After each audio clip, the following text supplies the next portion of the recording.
not a day of football or even the World Cup without some Cristiano Ronaldo news. And Rob Dawson, obviously from that very viral, popular, whatever you want to call it, interview with Piers Morgan, Ronaldo stated obviously and expanded on how, there was an offer from Saudi Arabian club, and he said in that interview, he said, yes, I rejected it in that moment. And now reports surfacing that this is the most likely destination. What's going on with Ronaldo's fate and this Saudi Arabian interest? Yeah, well, there's certainly an offer on the table for Cristiano Ronaldo from Saudi Arabia.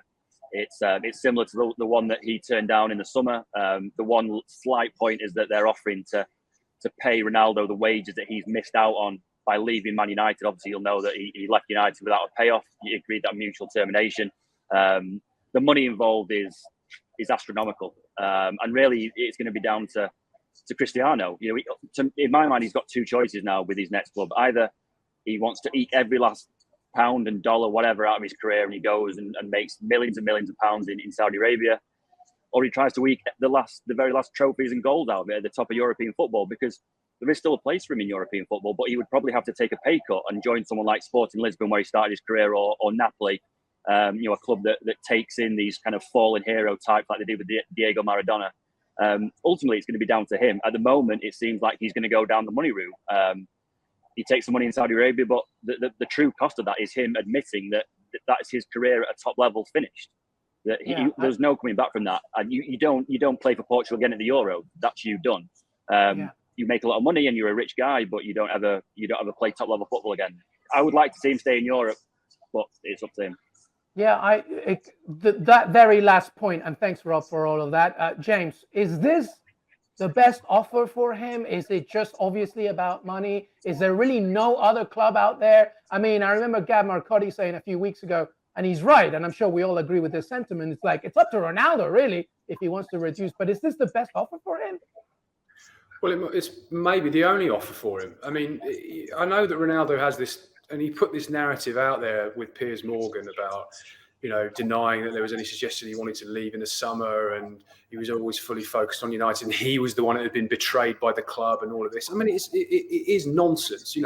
George Mendes was meeting clubs trying to drum up interest the minute that Manchester United were not going to qualify for the Champions League. He met with Todd Bowley at Chelsea. He met with several other senior owners and people involved at top European clubs, and they didn't want to touch him. And it's sad. Look, Ronaldo, I have nothing against Ronaldo. He's a fantastic player, one of the best of all time, and can still clearly perform to a high level. But it speaks volumes that he, as a free agent, does not have top clubs knocking down his door. The fact that he's even considering going to a Saudi Arabian club shows you that the distance between where he sees his level and where top European clubs see his level is larger than he would ever wish to admit.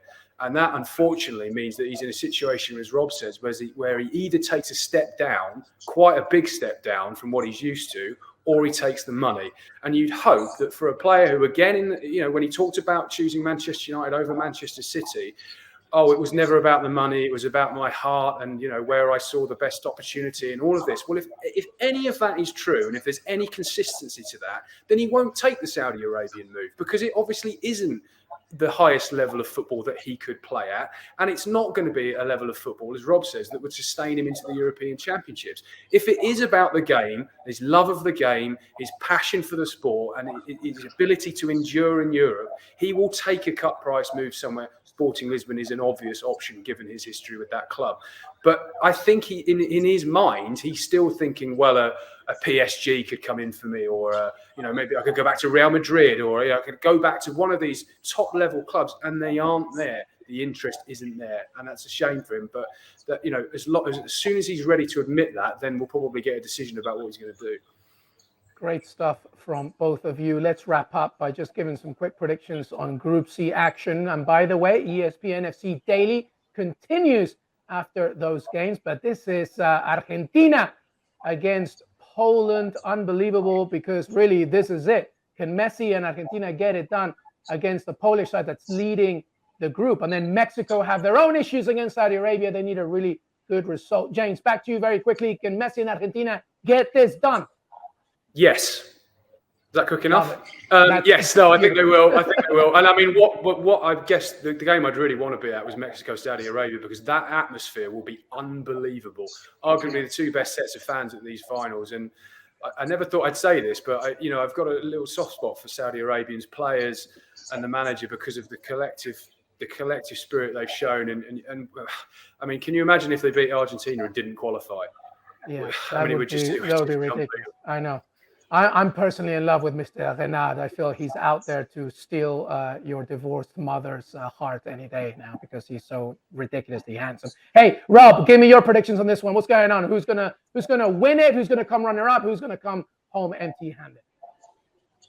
Thank you very much for watching ESPN FC on YouTube. For more highlights, analysis, and exclusive content, be sure to subscribe.